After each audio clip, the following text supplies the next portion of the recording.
நீதிமன்றம் எடுத்து போய் ரிமாண்ட் பண்ணாங்க. பாதி பாதியாக பிரிச்சு போட்டாங்க. நாங்கள் ஒரு 50 பேர், இவங்க ஒரு 50 பேர்னு சொல்லிட்டு சாப்பிடாம கூட உள்ளே வந்து ஜெயில் உள்ளே வந்து போராட்டம் பண்ணி அங்கேயே வந்து மக்களுக்கான புகழாக வந்து அப்போ வச்சாரு.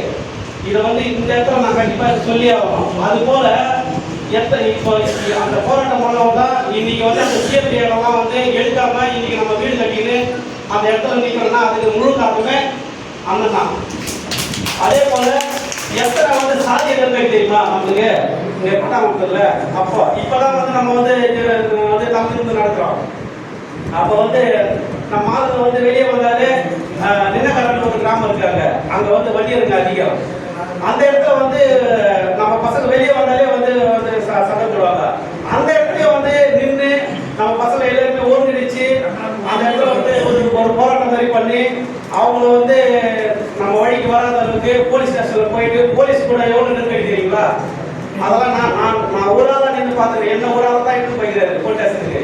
நீ ஒரு ஆள் வரா, எனக்கு எதனா ஆச்சுன்னா கூட நீ ஒரு ஆள் தான் சாட்சி அப்படின்ட்டு என்ன வச்சுன்னு அவங்க 100 பேர் மத்தியில் என்ன வச்சு பேசிக்கிறாரு.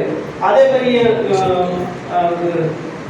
நிறைய போராட்டம் மாதிரி எக்கச்சக்கமா சொல்லலாம். எப்படி எனக்கு தெரிஞ்சே கிட்டத்தட்ட ஏதோ ஒரு 100 போராட்டத்துக்கு மேல வந்து அந்த பண்ணியிருப்பாரு. இதை ஏன் சொல்றேன்னா எல்லாருமே சொல்ல முடியாது. ஏன்னா நான் கூட இருந்து பாக்குறேன்ல, நான் கண்டிப்பா சொல்லிதான் ஆகணும். முதல்ல விருது கொடுக்கணும்னா நம்ம மாவட்ட செயலர் தான் கொடுக்கணும். அதுக்கப்புறம் எல்லாருமே நன்றி தெரிவிக்கிறது.